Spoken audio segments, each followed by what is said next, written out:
All right, so this is what people are missing. Whenever someone gives you a story, this is what you need.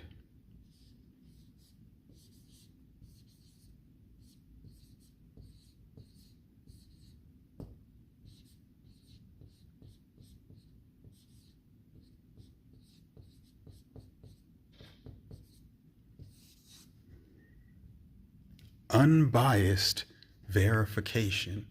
So if I say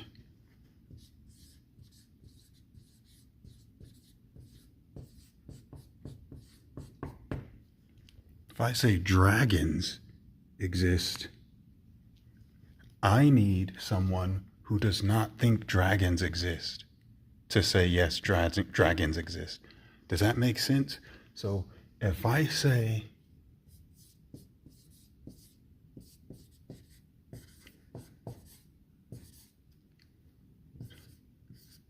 if I say pigs can fly, I need someone who doesn't believe pigs can fly to say yes, pigs can fly.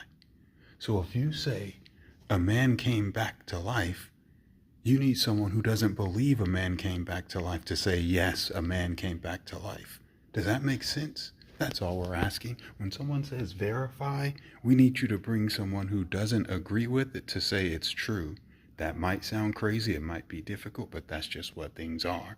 Because I can sit here and say vampires exist. And by the way, there are actual graves right now to this day where people think the person in the coffin is a vampire.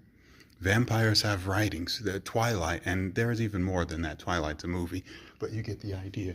So for me to be convinced of vampires, I need someone who doesn't believe in vampires to say, yes, vampires exist. That's all we're asking, guys. Peace. This should apply to any claim, including the Bible.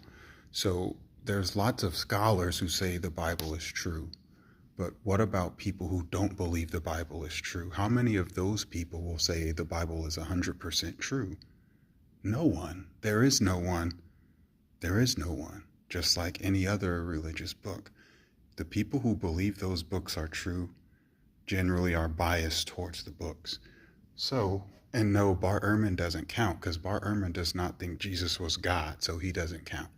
Bring someone who thinks the Bible is false, but also thinks Jesus is God. Whew, if you do that, it's game over. You've won that. It's over. I have nothing else to say. If you can bring people who believes the Bible is 100% false, but they believe Jesus is God, you've won that. That's what verification is. That's why science makes sense. Science will say, this person don't believe it. Here, study it. Tell me what you think. They'll come back and have the same results. So if you can find people who don't believe it to be like, yes, it's true, then you've got something. Until then, you have nothing. Peace.